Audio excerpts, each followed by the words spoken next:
Welcome to Grapple FK, everyone. We are covering Rob Font against Cody Garbrandt, which is the main event on Saturday/Sunday.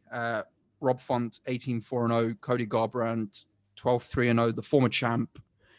Who did he lose his belt to? Was it Dillashaw? Killashaw? Dillashaw, yeah. Yeah. And then he got done for EPO or steroids? Something like that, right? I don't. Yeah, Dillashaw did. EPO definitely. Yeah. Yeah. Dillashaw did. So I mean, it says they're the same height, but I don't know. I think Cody might be a bit taller. We know these heights are wrong normally. Rob's definitely got a massive reach advantage. His reach is quite abnormally long for this weight. In terms of the styles, Cody Garbrandt, very, very good boxer, very quick, extremely quick. Rob Font's pretty good overall, I'd say. He's got good striking, decent kicks. Doesn't kick that much, but they're decent. He's got some decent takedowns against the fence. Very solid jab, KO power. Pretty impressed by Rob Font, to be honest. But I would say the power and the speed advantage in terms of hands is definitely with Cody. Yeah. What do you think? I think Rob Font has really come into his own in recent years. He's put together a nice little winning streak against decent competition. He's one of these. He's got decent striking. He makes use of that very long reach. As you said, it's exceptionally long for the division. That's like a lightweight's reach. Yeah. It's longer than mine, I think, and I'm like 5'10" and a half. Can't forget the half. Never forget that half. So yeah, he fights really well behind the jab. And he uses it's a stiff jab. It's hard, and when he's on points. When he's on point, he really fires that thing out and lands it a lot. He'll mix that in occasionally with, straight 1-2, coming forward, aggressive, just blitzing his opponents, and that works really well. The counterpoint to that is I kind of see this. I kind of see Rob Font's striking ability as akin to Calvin Kattar slightly. Excellent jab, makes really good use of it, but slightly one-dimensional in the boxing department. We're not seeing a lot of head movement. They train together. Oh, do they? Yeah, they're training partners. I did not know that. Yeah, pretty sure they are. That would make sense because it's a pretty similar style. Yeah. But with Rob Font, as with Calvin Kattar, there's not a lot of head movement, not a lot of countering. Doesn't really fight well going backwards. It's one-dimensional. And you can do an awful lot with that one dimension, as we've seen with both Calvin Kattar and Rob Font. But there are levels to this. And before we come on to Cody Garbrandt, just to talk about Rob Font's grappling, he's not world-class elite, but he's got a pretty serious ground game. He's hard to take down, and when he has been taken down, for example, by I think Marlon Moraes, he reversed that position, got on top, and he's quite difficult to just keep down. Really good wrestling.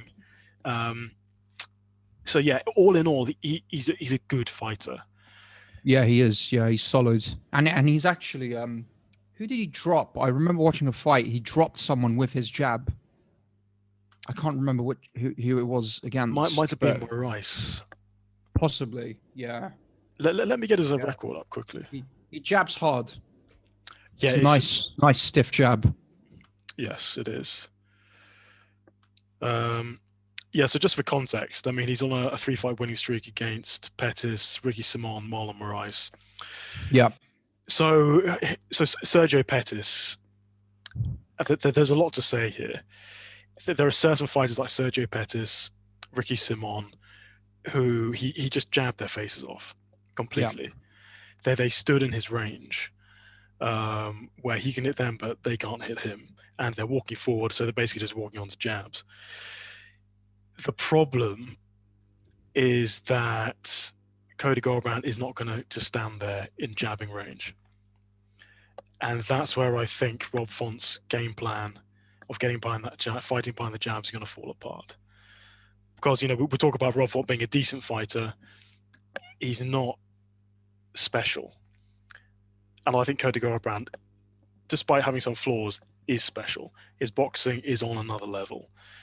He was an amateur boxer, wasn't he? Yeah. Yeah, he had like 33 fights. And you can see that in the MMA. You can see that in the cage. It's just levels upon levels here. Yeah. And just to put it in context, Cody Garbrandt was the first guy to beat Dominic Cruz to take the UFC belt back in the day. He banged him over 5 rounds. Yes. He was the first one to figure him out. So Dominic Cruz is doing all the fancy footwork on the outside, shifting stances, then popping in for a jab or a combination, then darting out again. No one could figure that out apart from Cody Garbrandt, who just waited very patiently, saw him coming in, and just countered him with combinations as he came in. And in other fights, even in, for example, that fight against the first fight against TJ Dillashaw, you could see the difference in boxing ability between Garbrandt and Dillashaw. And Garbrandt almost finished TJ Dillashaw at the end of the first round. I don't know if you saw that. But I remember. He was staggering off at the bell. He was done. He was completely done. Yeah. As you said, it's the speed, it's the boxing technique. It's just there's a boxing ability. I would say, perhaps with the exception of Max Holloway, this is the best boxer in the UFC. Yeah, he's one of the best, definitely. The problem I have with, but you know more about boxing than I do. The problem I have with Cody is he tends to get wild, A, and B, sometimes he doesn't bring his hands back to his face, which exposes him, obviously. And if you're not bringing your hand back to your face, your opponent doesn't have to be as quick as you. He just needs to time it. I think Rob Font is quick enough to time something against him. Well, this thing about being exposed, that's how Garbrandt lost to Pedro Munoz. He went crazy in that fight. Yeah, that was a stupid 15 seconds for him. It was ridiculous. It was proper unskilled brawling, just doing this, head up like this. But also, he wasn't checking leg kicks as well. That wasn't a good fight for him. Munoz also beat Rob Font in round 1, I think. He choked him out. Yeah, that's true. Mm. But so one of the big flaws with Garbrandt is that, sometimes he forgets his game plan, chin up, and brawls. Yeah. That's his downside. Apparently, he's been training with Mark Henry, and he's changed his outlook, his perspective, and he's calmed down a bit. Hopefully, because he's been KO'd 3 times in a row. Yeah, exactly. So I think he's trying to curb this emotional fighting instinct he's got. And in his return fight, if you can call it that, against Asun Sao, he was very calm. He was very measured. He was staying on the outside. He wasn't rushing in. And then he got the knockout. That spectacular knockout. He bends down. Yeah, and then beautiful knockout. Super. Should be. I mean, Asun Sao's ancient, but still, that was a very good knockout. It was amazing. Yeah, really good knockout. But Garbrandt's got a problem. He even in that Asun Sao fight, he was very cautious, very measured, fighting on the outside. He lost that first round because Asun Sao threw more. So just through inactivity, he lost that round, and he shouldn't have lost that round. So I think Garbrandt's problem is maybe related to game plan, fight IQ, maybe intelligence. He's young. He's still very young. Yeah, I don't think he's figured out the balance between being careful and being aggressive. Because he's either all the way out, or he's this. Like, there's no in between with him. Yeah. But the real magic with him, apart from the countering, is when he explodes into range with those combinations, super fast hands, and then gets the fuck out of there. Yeah. It's that speed. He's quick enough to react and avoid everything and counter and land something on you. Yeah. He needs to do more of that, I think, than he did in the Asun Sao fight. Yeah. He also needs to kick more. I don't think he needs to. I think he does. This isn't just boxing. This is MMA. He needs to kick more because against someone like Rob Font, who's got a reach advantage against you, how do you get in if he's got a very good jab? It's difficult. So one way is you can soften his leg up, his lead leg. Yes, that is a general rule. Yeah. You kick the longer guy because your legs are longer than your arms. Against Rob Font, I don't see this being a problem. Cody Garbrandt can get past that jab. He can cover that distance. But what if he walks onto something? He's chinny, dude. That's always a risk. That's always a risk. Got KO power. Yes, he has. Yeah. But for me, it comes down to Rob Font looks good when people stand in front of him and they don't have the right game plan against the longer fighter in Rob Font, like Ricky Simon, Sergio Pettis. They're just lost. They're just walking forwards and just getting jabbed constantly. Garbrandt is not going to do that. And if Garbrandt gets past that jab, Rob Font, I think, is in a world of trouble. Because Rob Font is a distance fighter. He's not an in-fighter. Garbrandt is an in-fighter and a counter-puncher. So up close in the phone booth, Cody Garbrandt is going to wreak havoc on Rob Font, I think. And even if he does go spastic, even if Garbrandt does do this with his chin up, Rob Font not being the in-fighter, I don't think he's going to catch him with an uppercut or a cheeky left hook. Munoz caught him. I'd say Rob Font has got quicker hands than Munoz. If I don't know. I genuinely think Rob could catch him. I think Garbrandt could catch him as well. Garbrandt's definitely got the power and the speed advantage. The problem I have is Garbrandt's been KO'd 3 times. Rob Font's never been KO'd. So that's kind of... When I first looked at this fight, I thought this is Garbrandt. But then when I kind of thought about this, I thought, well, Garbrandt's been KO'd 3 times. I think he's been KO'd before the UFC as well. I think we should probably check that. And the way he fights, I wouldn't be surprised if he's been KO'd in training too. Oh yeah, probably. Yeah. So, but the thing is, stylistically, to me, it comes down to the infighting. So Cody Garbrandt's been knocked out by TJ Dillashaw, who's a vastly better striker than Rob Font, in my opinion. Pedro Munoz, okay. Probably not the best thing to be knocked out by Pedro Munoz if you're the kind of boxer that Garbrandt is. So the thing about being a range fighter like Font and being an in-fighter like Garbrandt is key here. Rob Font is great behind the jab, but in the chaos, when you're six inches away from each other, I don't think Rob Font is that kind of striker. Obviously, it's possible. Anything is possible. Yeah, anything's possible. Yeah. But in those exchanges, I think Cody Garbrandt comes out a lot better. What do you think in terms of wrestling? Do you think, because Cody's got good takedown defense, but he doesn't really wrestle that. He doesn't really use his wrestling. I really haven't seen much of his jiu-jitsu as well. So we know Cody's the better boxer. Who do you think's the better MMA fighter overall out of the two? And then taking everything into consideration. I haven't seen much of Garbrandt's wrestling either because he doesn't show it. My reference point for Garbrandt's wrestling is a Dominic Cruz fight where there were some good scrambling exchanges. Garbrandt got a nice takedown, well-timed takedown, and that's about it. Coming from Team Alpha Male, you kind of assume that the wrestling is definitely there. Jiu-jitsu, I don't really know. Yeah, I've never seen him on... But we've never seen him in the ground in trouble. No, I think his takedown defense is very good.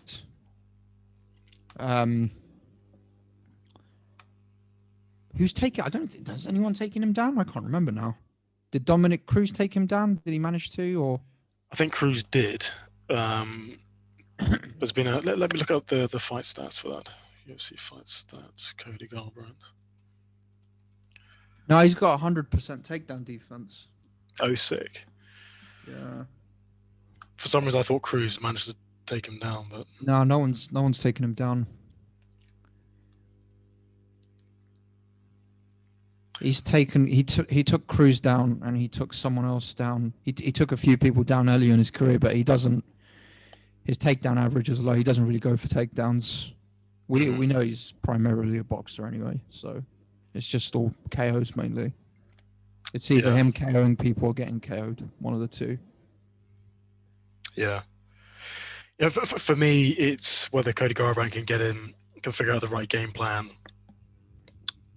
and balance the aggression and the caution. For me, that's what it comes down to. Yeah, he's definitely quicker. Quicker and has probably got more. Would you say he's got more one-shot KO power? Yes, he does. Yeah. Yeah. But Rob Font's got decent power as well. Definitely above average. Yeah, he's knocked out quite a few people. Yeah. But that Cody's definitely got the harder punch, and that's obviously that correlates with speed, right? If you're punching that quickly. Yeah, speed times mass equals whatever it is. F equals ma. I can't remember. Physics. I should know this. But yeah. So we've broken their styles down. Let's get on to some predictions. What are you thinking? Garbrandt KO round 2. Okay. Yeah, it's a tough one. And how sure are you about that?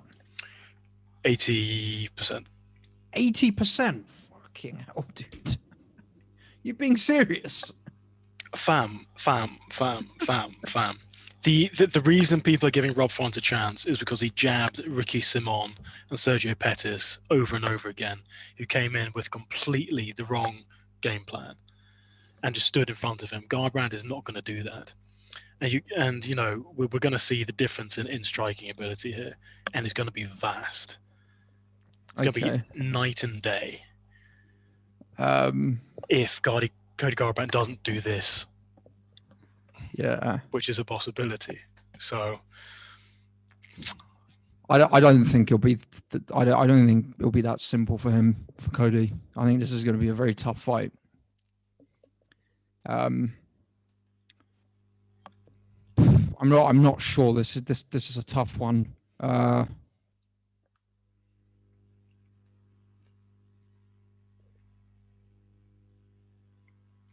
gonna go Rob Font. TKO KO round 2. Fam. Yeah. I'm gonna do what? Yeah. I'm gonna go for Rob Font purely because Cody's been KO'd 3 times in a row, and he came back and he fought someone who was 38. I think Rob Font has got the assets to beat him. But it's tough. As in. That's 55-45 for me. That this is not going to be an easy fight for either person. It will not be easy. Yeah, it's possible Rob Font can throw a 1-2 and rock Garbrandt. Yeah, easily. He could KO him. I just don't see that happening, man. Garbrandt is special. Yes, his chin is gone. Yes, he's a retard. Yeah. No. He is special, I admit that, but his chin is gone, and he does make some. His boxing's good, but from what I know about boxing, he does make some fundamental errors. Now the question is, has he worked on that, and is he going to come back, and is this going to be his highlight fight where he just KOs this guy quickly? I don't think so. And I don't think we saw enough of him against the Sansao. I mean, I think they threw maybe about just over 15 strikes each in that fight to really know how much he's improved. Whereas with Rob Font, I think Rob Font's got the overall skill set to give Cody a lot of problems. Yeah. And he's got a chin. He's got serious chin. So he's gonna need it, fam. Yeah, we will. Yeah, we will need it definitely. It's, to me, this is shades of Kattar versus Holloway. The media says, "Oh, Calvin Kattar, best boxer in the UFC," because they don't know anything about boxing. They look at a jab and they think, "Oh yeah, that's sick boxing." It's not. Yeah, but no one really said he was the best. They said he was one of the best. No one said he was the best. Yeah. The point being, there was a lot of hype. Yeah, there was huge amount of hype. But we both said Holloway's going to school him. Yes. To me, this is kind of like that fight. Holloway doesn't get knocked out though. He doesn't get knocked down. He doesn't get knocked out. He just eats punches and goes forwards. So true. That's a massive distinction between Holloway and Garbrandt. Holloway's a smarter fighter, and Holloway's a smarter fighter. Exactly, he sticks to his game plan.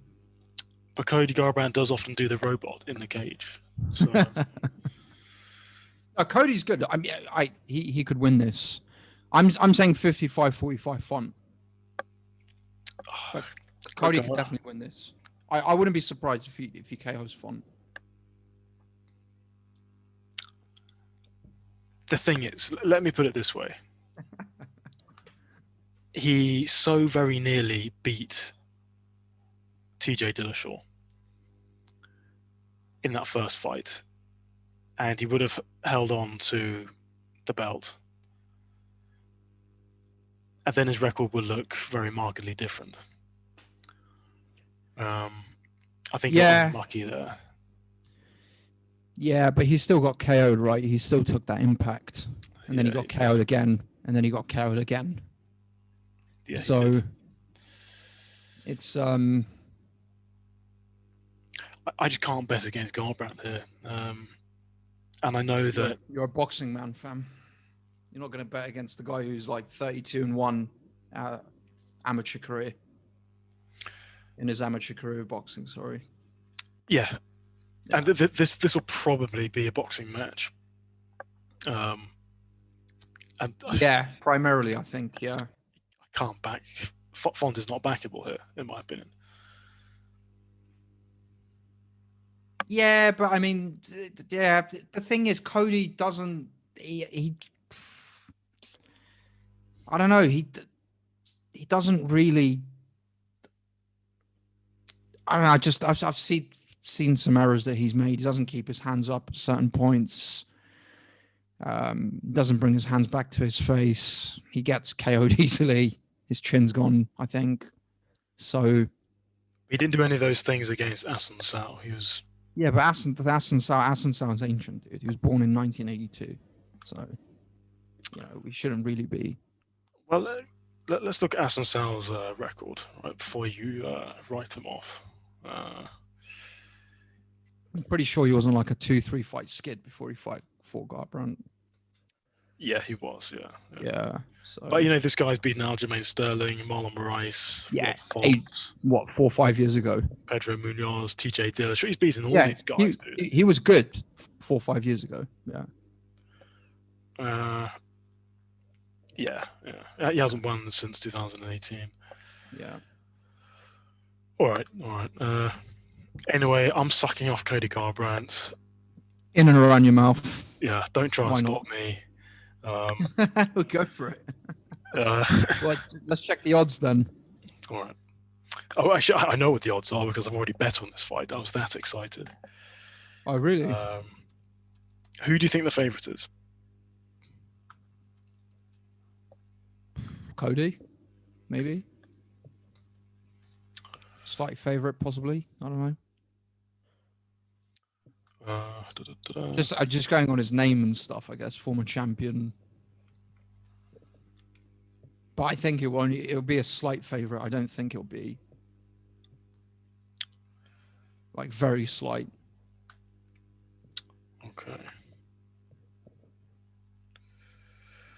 Okay, so Cody Garbrandt. So the favourite is Rob Font. Oh wow! Fuck.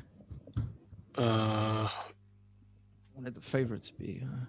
He's minus 120, and Garbrandt is even money.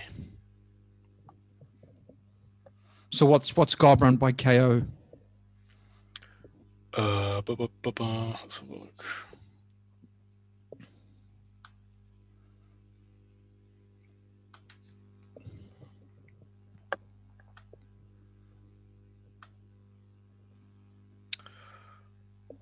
Plus 210. What about Rob Font by KO, TKO?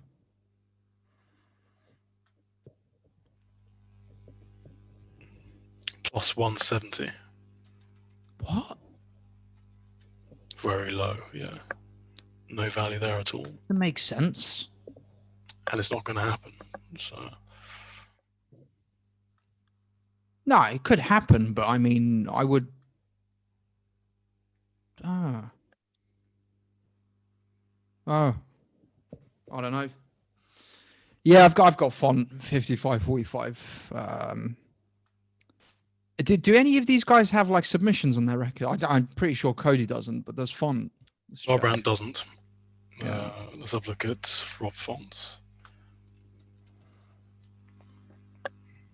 Yeah, he's only lost. Well, he beat someone via a guillotine, and he's also lost via guillotine. But yeah, it's mainly KOs and TKOs.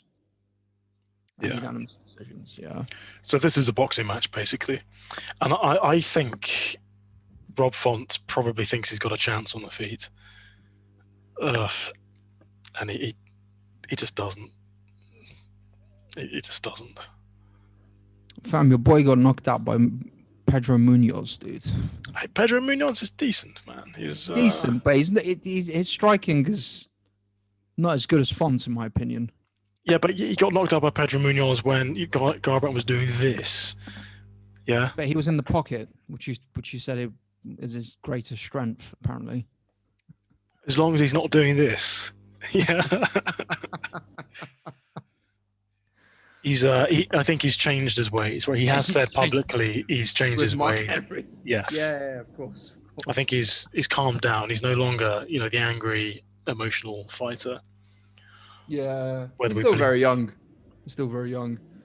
Yeah, I think that's it on this one. I've got Font 55-45. Andrew. Well, how do you think Font's going to win?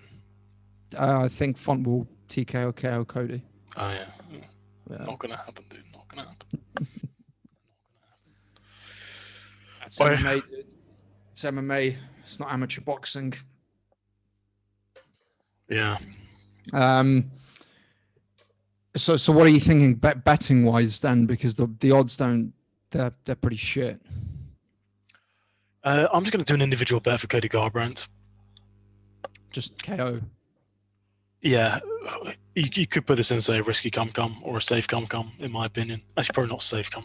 I wouldn't say safe. No. Risky come. Yeah, risky. Yeah, for me anyway.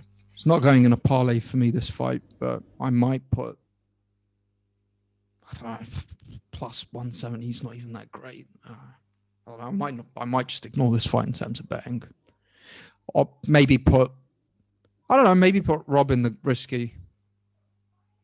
No. I'm not confident enough.